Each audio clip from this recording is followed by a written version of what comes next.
friends, thank you for joining us tonight. I'm Jeremy. I'm the Interim Artistic Director here at Live Arts. And thank you for joining us for tonight's installment of 30 Plays in 30 Days. Tonight we'll be talking about the 2002-2003 season, which was the final season that we were producing over at the old Mickey building. And in a little while, we will be joined by the absolutely wonderful William Ruff, who is just a dear friend. So I'm very excited to get to talk with him tonight. Before we get onto that, I do want to take a second to shout out Potter's Cider, who's one of our community partners. Potter's just moved into their new tap house down there right off of 29 South. And if you haven't been, it's a gorgeous building. And when we reopen, you should absolutely take the time to go down there. They support us in a number of different ways, and you can support them now by they are doing local delivery, curbside pickup, and they ship to 38 states.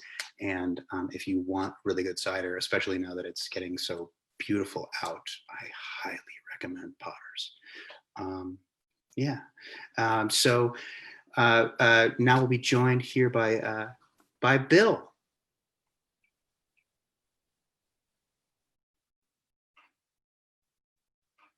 Hello, my friend. Hi. How you doing tonight? Good. Yourself? Doing really well, Bill. Thanks for joining us. I'm delighted. Hello, everybody. So for those who don't know you, Bill, could you just take a second, tell us who you are, how you got in the door at Live Arts? Oh, how long have you got? I was one of the early birds. I think my first season with Live Arts was its third season, which it was barely Live Arts at the time. We'd had Michael and Larry do their Illuminati, and that was kind of a stimulus for, oh, there's going to be real theater in Charlottesville. And I was at the time doing real theater, but on a very short basis. I was heading up the offstage theater group in town, and we did most famously the Bar Hoppers, but did plays in settings all over town. And we were interested in 10, 15-minute plays. And in the 2 years that I was there, I probably read, close to 300, 400 scripts, some of which were 3 hours long, and I couldn't understand why we were getting them. But anyway, I was eager to get into something a little meatier than you had time to do in a 15-minute play. I was writing at the same time. And so when Live Arts started up, I said, ooh, that's for me. So Dumb Andy came along as an early offering, and it was a children's play put to us by Patricia Whitten, I believe her name was. And Patricia was a play publisher, and she wanted to see her work on stage. So Dumb Andy was the first venture in that regard. And that was great fun. And then I kept after John, and I wanted to do the Lenan one. What's the name of it again? Beauty Queen. Beauty Queen. I wanted to do Beauty Queen in the worst way, and John kept resisting. And then finally, Fran did it up in Barboursville and did a beautiful job with it all the way. And we did instead a lovely play by the same author, Martin McDonough, called The Cripple of Inishmaan, which actually I was delighted to direct it. I had an Irish thing going for myself at the time, Irish music. So I begged John for it, and he said, okay, do Cripple of Inishmaan. So I did, and it was, I think, a great success and great fun, lots of laughs, a little less cruelty than the Lenan one, but Martin McDonough has since gone on to be known for graphic cruelty on stage and in the movies now, but he's also done some very bright, intelligent stuff. So he's a Brit, he's not Irish. He's disguising himself as Irish because he likes, like me, likes Ireland. But anyway, that was my first full-length venture. Casting was a problem. Nobody spoke with an Irish accent. We were going to get lessons from the UVA expert, and she came over and helped us out a lot. But then in the door at auditions walks yourself. who had just finished what were you doing up at Tandem at the time? You had just finished an Irish play. Cannot for the life. I was trying to figure it out. I cannot for the life of me remember what it was. Anyway, Jeremy. Exactly. So anyway, Jeremy walks in with this absolutely perfect Irish accent. And I said, this is going to be a smash. And we did. We had a terrific cast to do that with. And one of my most unforgettable experiences. And then the year after that, I think it was just the year after that, it might have been 2. John said, would you consider doing a Eugene O'Neill? Well, who's going to turn down a Eugene O'Neill assignment? So I said, sure. So he handed me Wilderness, which is what I least expected. It's probably his least known play. It's his only, Eugene O'Neill's only comedy. And I was feeling like I needed to lighten up a little bit. So I said, oh, okay, I'll do it. And then I found out why he really wanted me to do it is because he'd been little 12-year-old Tommy when he was a kid. So we had a good time bringing that back to life. And so it was fun. And we had some good experiences with a lot of actors who hadn't done much before, and some who had, Larry and some others. So that was great fun. It turned out well. What did I do next? Remind me. I don't remember. What you did next? I haven't prepared that far ahead, my friend. No, I haven't either. Somebody will have to tell you. Ask John tomorrow. So. He'll know. He will definitely know.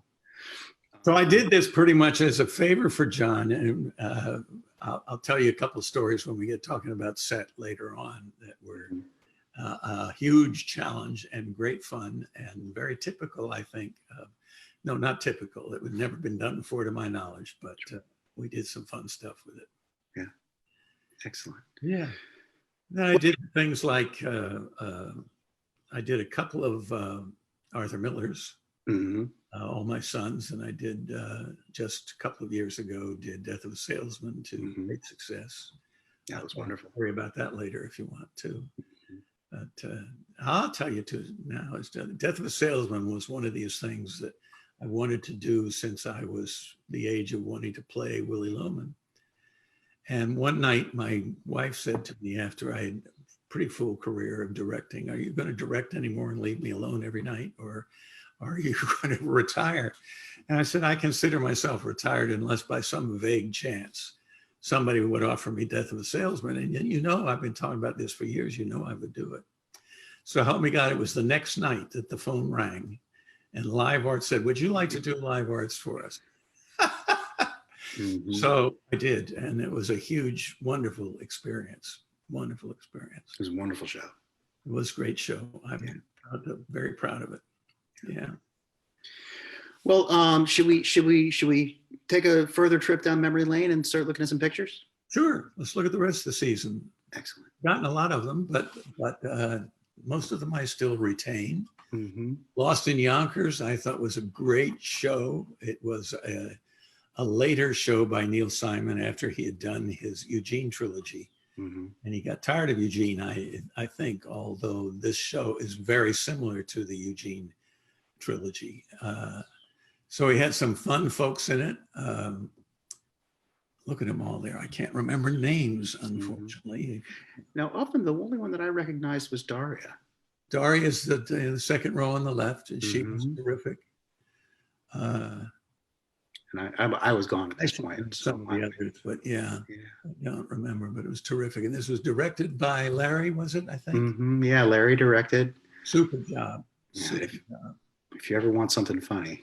Yeah, he's the man for you. It was a great show, similar type of theme to what he had done with the Eugene trilogy, which was also about a young man growing up, not in Yonkers, but across town in New York. So they were facing the same stuff. This is one the kids did. And this was an era, I was brought into this field through high school theater, and I was quite used to directing youngsters. I didn't direct this one, but I'm very envious of who did. This was Amanda McCraven, I believe. Yeah. And she did, and the cast did a bang up job. And I'm so tired of hearing about kids can't act and kids can't take Shakespeare. Well, if you give them Shakespeare while they're sitting on their bums in a classroom and you don't let them get up and kind of explore the languages, no wonder they don't do much Shakespeare. Mm-hmm. Give them a chance like this. They're as bright as anybody could have been to do this production. And it was just huge, enormous fun. Romeo and Juliet. Yeah. And then came, Doug Schneider's turn. And he wanted to do Wild Party. There were 2 Wild Parties at the time Mm-hmm. in competition with each other. So he picked one, not probably the most popular one, but he picked one and we did it. And it was a wild and woolly show. Mm-hmm. Big cast, as you can see there. Yeah. And the whole play basically was a wild party. So you can, it's years away from what Latte did with Romeo and Juliet just before that. Right. It was the living proof of the variety that live arts could take on. Right. It was fun. And it's a tough show too. I mean, dealing with some, in addition to like all of the fun and the wild party part of it all, Yeah. dealing with some pretty heavy issues as well. It did. I wish there'd been more of them in the script, Mm-hmm. but it was challenging and it was fun. So yeah, people came away with a lot to think about. Wilderness. Notice the comma in between. Very fussy about that. He apparently was. I was corrected by all kinds of people and warned online. Don't forget the comma. But this is Ariel Vygotsky, if I got that name right, Mm-hmm. who came along at the last minute to rescue us. It was a fairly big cast. And he was the leading young man of the story.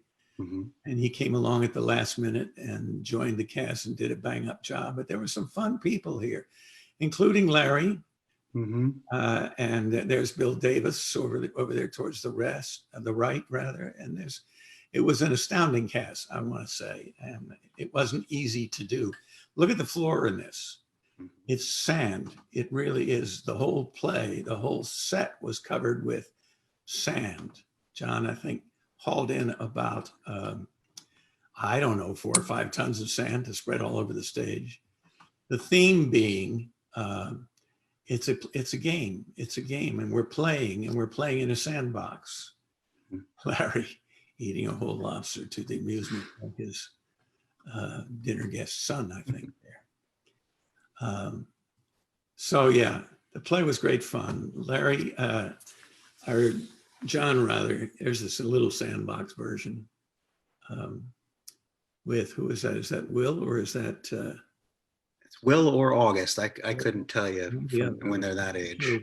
I might be Will, but anyway, Will was fun. They were both fun to work with, and we cast both of them in the same role, and they worked every other night and watched on the in-between nights. So they were always picking up tips from each other. Mm-hmm. Very mature behavior for young folks. Will was just 9 when we started. And I remember the night he turned 10, he came out from backstage during a break before we had an audience and said, okay, moved into two numbers. Mm-hmm. What? 1 and 0, I am 10 today. Yeah, so this was a great show. And it's a love story, and a very recognizable love story. It was an odd pick. It was early in Eugene O'Neill's career, and it's the only comedy that he wrote. I guess I have to stop talking about that now. It was a lot of fun, very archaic language, telling a story that's very true in today's world as well. It's about falling in love with the kids and how you deal with the shyness and the successes and the failures and everything all the kids are going through today. Just great fun. Summer Evening in Des Moines, a challenge of a play written, I believe, opposite from what Eugene O'Neill did, in that Summer in Des Moines, Charles Mee, I think, used no stage directions. Mm-hmm. He charged no royalties for any of it. Anybody could do any of his work who wanted to do it. Anybody could take his basic theme and go anywhere they wanted with it, add different things, change the language, do whatever they want. And it was part of a fad that year. Everybody wanted to do Charles Me. I have a secret feeling it's because there weren't any royalties to be paid. You never know. There are better reasons than that. It was kind of fascinating stuff based on a Greek tragedy, as I recall. And it was a real challenge for everybody, and they rose to it, and it was a very entertaining evening. His work is always very challenging. It's sort of very of the what to do with it, and because he's depending on you to be a creative individual. Who directed this? I don't remember. Chris Courtenay. Oh, okay, yeah. Mm-hmm. And she did a later one too, I believe. Mm-hmm. We went on, did some other Charles Mees after this. Mm-hmm. He's very, very live arts kind of a writer. Yeah. Here's Buried Child, Sam Shepard, our first attempt at Sam Shepard, and again a pretty successful one, I think. I think Boomy directed this. I can't quite read the writing that small, but Boomy at the time was very pregnant and just insisted on going on with rehearsals. There she is sitting on the floor in the center. And that fantastic picture of Satch. Carol next to her mom up down there on the floor to the right of her. And it was a fantastic cast. I am particularly fond of Sam Shepard. I loved the play. It was the kind of gritty material that we hadn't really challenged before. It's not a musical. It's about some very down and out people. And yet it ends up as a feel good. It was very strange. Boomy being pregnant, that's not Boomy, but Boomy being pregnant the whole time. I think she barely made it through the last rehearsal before giving birth. So I've got to take a second and point out this picture of Ray Nedsel here with Bill Williamson. It's just, we have to point a finger at that. Is that Ray? That is Ray. It would be Ray. Of course. Mm-hmm. Ray. Ray's still around, as we all know. Mm-hmm. A very effective job. Mm-hmm. Bill Williamson moved to Florida. I miss him, even though he was always taking the parts that I wanted. Great actor, great actor. Now I recognize Ray. Mm-hmm. Good show, really good show. That was a dynamic season. Bat Boy, John's Revenge. John wanted to do this. He wanted to have Our Wilderness done, but he wanted it done differently from the way he'd been in it as a kid. But this one he wanted to do. He liked the music. I liked the music. I was not into vampires at the time, so I didn't appreciate it as much as I could have. The voices were terrific. I remember distinctly. And of course, it's right up everybody's alley. It's about vampires and bat boys and all kinds of fun things like that. But still with a lesson behind it all, still with a moral that we could go away thinking about. I don't think I've ever come out of a live arts play without saying, oh, I hadn't thought of it that way before. And that's what I love so much about this outfit. And they're all different. They're all different. Yeah. Bat Boy. I remember when Live Arts did this, I was in Philadelphia and there was an equity company that I was connected with that was doing this play while Live Arts was doing it. And I remember being so blown away that a community theater in my hometown was doing the same work that an equity company in Philadelphia was doing. And yeah, I don't think that's the only time that happened either. Mm-hmm. Well, I think it goes to speak about live arts programming. Yeah. And this was the Summer Theater Festival in 2003, which was just before we moved to the new building. I think you told me maybe that this was the last time that they did a Summer Theater Music Festival, and these are little short pieces. I think it was the last year of Coffee House. I think the festival continued moving forward. Okay. Coffee House was a series of skits, all written by people in the cast or in the Coffee House Live Arts family, and directed and done entirely by volunteers. It was absolutely amazing considering nobody was getting paid. Everybody was devoting all this time. And everybody was very funny and upbeat. It was a grand time. They were very short plays, And I've since done a lot of short plays, but I was getting tired of them when I started at Live Arts. But this was, if you wanted some comic relief from the vicissitudes of life, I didn't know I knew that word. Here it was, and it was just laugh after laugh and good stories that people invented and great fun. Mhm. Coffee House 13, the last of them, over in the old building anyway. Nobody would be surprised if there were more coffee houses down the line because they were so popular Yeah. and well received. And they're so fully realized too for being small plays. Amazingly so, yeah. Yeah.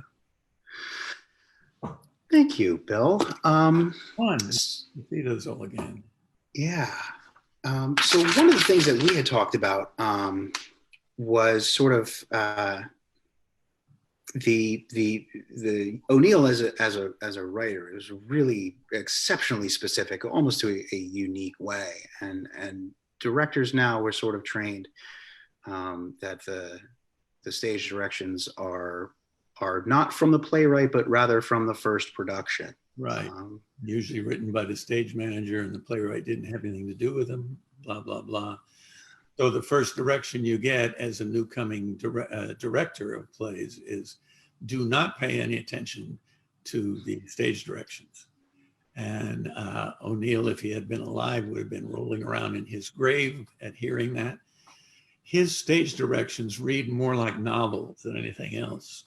You gave me a sample to read here, which I think is just great fun. Mm-hmm. I want to hear it. Please. Cut me off whenever you want. But here's the beginning of scene 2 in Act 2. And it's just an example of how he sets a scene up that does two things. It gives you an image, a visual image of the set, not only of the set, but of the relationships. Long before he has to worry about dialogue, we're beginning to figure out, and monologue. Nobody says anything here for this whole first, whatever it is, 5 minutes, but you glean from watching it, if it was well done. I think we did a pretty good job of it. What's going on in people's minds, which is the hardest thing to do on stage. What's in their mind that isn't reflected by what they're saying? So this is pure mind stuff and set stuff, and it's really kind of fascinating what he got away with then. Miller, he's the boss man of the household, is sitting in his favorite rocking chair, number 4. He has discarded collar and tie, coat and shoes for comfort's sake, and wears an old worn brown dressing gown and disreputable looking carpet slippers. He has his reading specs on and is running over items in a newspaper, but his mind is plainly preoccupied and worried, and he is not paying much attention to what he reads. Important that that comes across, but he's not saying a word. Mrs. Miller sits in chair number 1. She also has on her specs. A sewing basket is on her lap, and she is trying hard to keep her attention fixed on the doily she is doing. But as in the case of her husband, not much more apparently, her mind is preoccupied with another matter, and she is obviously on tenterhooks of nervous uneasiness. Lily is sitting in the armchair number 2. She's pretending to read a novel. Out her attention wanders too, and her expression is sad, although now it's lost all its bitterness and become submissive and resigned again. Mildred sits at the desk at left, writing 2 words over and over again, stopping each time to survey the result critically, biting her tongue, intensely concentrated on her work. Notice he doesn't tell us what the 2 words are. Mm-hmm. And we come out of this scene later on once thinking, what in the dickens was she writing? A way to set up a little suspense. And then there's little Tommy, the 12-year-old or 10-year-old in the case of Will, sits at the front end of the sofa at right. He's had a hard day and is terribly sleepy, but will not acknowledge it. His eyes blink shut on him. His head begins to nod, but he isn't giving up. And every time he senses any of the family glancing in his direction, he goads himself into a bright-eyed wakefulness. How often have we seen that scene? How often have I lived that scene? Mm-hmm.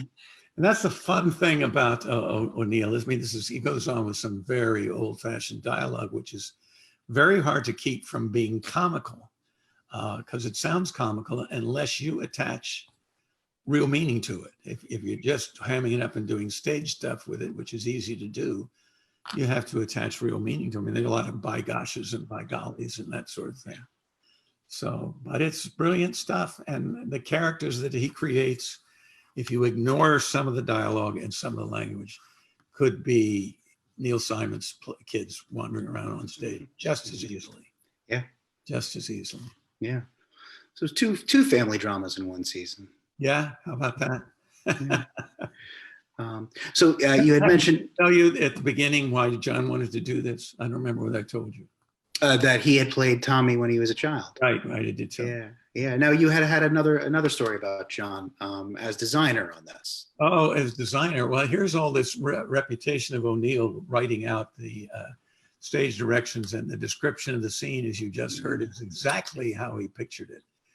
And as you saw in the photograph earlier, John immediately began to ship in 3 or 4 tons of sand to cover the entire stage, which I'm sure O'Neill would not have appreciated. But the theme was carried out. You know, these are the games we play as human beings, as adults, as kids. And so there's one little scene with Tommy in the sandbox, and he picked it up from there, John did, and said, well, hell, all the adults are doing exactly the same thing. They're playing games with each other. They're pretending to be somebody they're not. And so it's very reflective of the theme of the whole play, and it was. And then he balanced that by bringing in light bulbs that were barely extant at the time the play was set. In 1901, I think electric lighting had only been around for about 10 years. Mm-hmm. And he wanted, dang it, exactly the kind of bulb that they would have had in 1901, which didn't give much light, but they were late arriving. They didn't arrive, I think, probably until the morning of the opening. And everybody was running around changing bulbs really fast. Mm-hmm. I may be wrong on that, but I think that's what, ask him tomorrow night. It was great fun. And the effect of it, these are the naked glass bulbs that you could see the red wires inside heating up to shed a little bit of light, very inefficient, but very beautiful in a way. Over this sandy beach we were all playing on, even the dining room was out in the sand. It was a terrific concept, I thought, and I'm very glad John put me through it, although I couldn't understand it at the time. Yeah. But it was brilliant. Good stuff. Yeah, I mean, it's a beautiful set. Yeah. So with a playwright who is so prescriptive with their descriptions, mm-hmm. and with a designer who's also the artistic director, who's decided on this unbelievably strong sort of design gesture, where's the space for a director in that? Good question. For me, it's about working with the cast, period. The cast, period. I mean, we're working with the cast on whatever John gave us as the designer, with the realization that we could adapt it here and there if we needed certain movements that John hadn't brought into the design. He was very flexible. And I thought I was pretty flexible in terms of if he wanted some particular thing, we'd stage around it. But our job was really to find where we were in this story. Story could happen anywhere. I mean, most of the times this is staged with a realistic house around them in the parlor and a little bit of the outside to have a sandbox. But there's no obligation to do that, especially since Eugene O'Neill is no longer with us. And I just thought, you know, we have to have some way to attach reality to a show that really sounds on the surface very corny. So the actors became hugely important. It wasn't an ideal cast, but we all struggled to carry that across, that it was what each actor, what the goal was for each character that they were playing, and stay with that. I mean, it's not about saying necessarily, I'm going to get shot again. It's not even about saying the right lines necessarily. It's about saying what you believe. And I'm a funky director in that regard. I do a lot with, as you know, I do a lot with subtext. And because most of the time, we're not actually saying what we're thinking. We're using what we're saying probably as an excuse to cover up what we're thinking in many cases. So it was digging down to find what the intention is that is purely the director's role. I mean, the actor, especially when we're working with amateurs, as we were here for the most part, who work all day and don't have time to prepare lines to be ready for that night and have them all memorized. People aren't used to having the director interrupt and say, well, don't do it that way, which is not what I ever said, I hope. But try this. I said, try this a lot of times. And then if I did it often enough, they would make a discovery eventually. Mm-hmm. And it's the director's job to bring that discovery to mind for the actor to enable them to sell it to the audience. The audience is the ultimate goal, because you want the audience to feel scared of revealing themselves and then know that they're scared of revealing themselves, the way we have all been, especially in our childhood and younger years, when we were covering up everything we thought we were and hiding the real thing. And plays should be and are about the real thing. They're about who we really are. And therefore, we go to them to make discoveries. And I defend this all the time. They say, what about a comedy? You can't, if you're slapstick comedy, and this is not slapstick, this is comedy that's born from the lines and the characters. But even if you're slapstick, you're watching this thinking, oh, this is really funny. Laugh, laugh, laugh. What would I do if I were up there? Mm-hmm. And I am up there. There's a part of me that is up there on the stage that I understand completely. And that's what I go to the theater for. And as you know, I'm an avid theater goer. I do know that. And that's what I hope that audiences get out of plays that I direct. This is me up on the stage. That's what I say when I see a play that's successful. And I don't care how good a production the critics say it is. If I can't find myself up there on the stage, it's useless to me. Got it. Well, for our audience at home, some of you may have seen from the posts, but we were really lucky tonight. A couple of our community members, Chuck and Janet Cheeseman, actually sponsored tonight's episode. And they did so in honor of the year, because it was the first year that they had worked at Live Arts, and Chuck had been cast in Wilderness.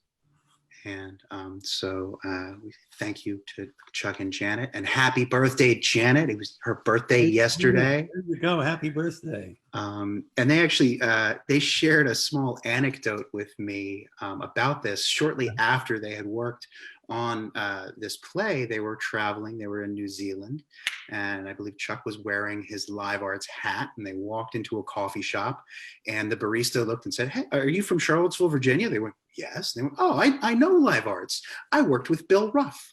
It was a young woman named April who remembered you from across the world. I think I remember April. Yeah. Cute. Very sweet. Mm-hmm. Yeah. It's a world famous play, obviously. I did the same thing, sort of thing in Scotland.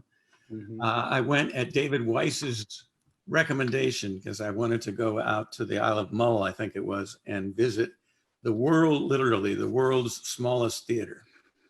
And it's about maybe even less than half the size of this living room we have here. And it's seated, if you really crammed in knee to knee, maybe 40, 50 people. And they were doing The Woman in White. And it's a murder mystery kind of deep psychological thing. And I was out in the next room, which was bigger than the theater itself. It was the bar. And I was standing next to this fellow, and he heard me talking to Joan, my wife, about Live Arts and why this was an important place to come to, this tiny little theater. And he said, you know about Live Arts? He said, are you from Charlottesville? I said, yes, I am. And he said, oh, he says, I go there all the time. I said, really? And I got all excited. He said, so what did you direct? And I said, well, I directed, I think that might have been All My Sons, or maybe a little before that. And he says, I saw that. And then he kind of looks away, and me, not willing to let a nut lie where it lays, said, so what'd you think? What'd you think, says I. And he says, I hated it, says he. And off he walks. I didn't get a chance even to retort. But in the world's smallest theater on a little island of Mull on the coast of Scotland, to run into that and have Chuck run into the same thing at the opposite side of the world, says a bit about where we're growing to. Yeah. It's great. I think it does indeed. I remember April. She's not the youngster that I thought she was. She was a great actress. She was good fun. Great. Excellent. Well, Bill, I think we're running out of time. Well, sure. Having fun now. I know. I want to thank you for your time, both tonight and over the years. It's always just really so lovely, lovely to talk to you, my friend. Thank you, and likewise, my friend. It's been a long time. Yeah, 20 years we've known each other, Bill. You get to tell the tale tonight about the egg on the head, did I? Well, we do have one more thing for you. Okay.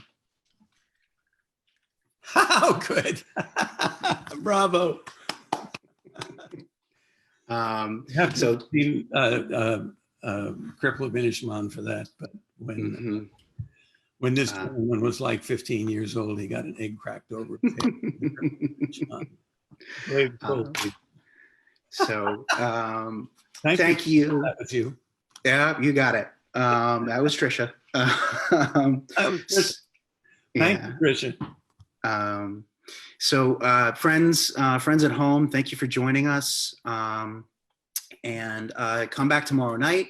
We'll be talking about the 2003-2004 season, which was the year that we transitioned from the old Mickey building over to our current space, 123, which we still call the new building.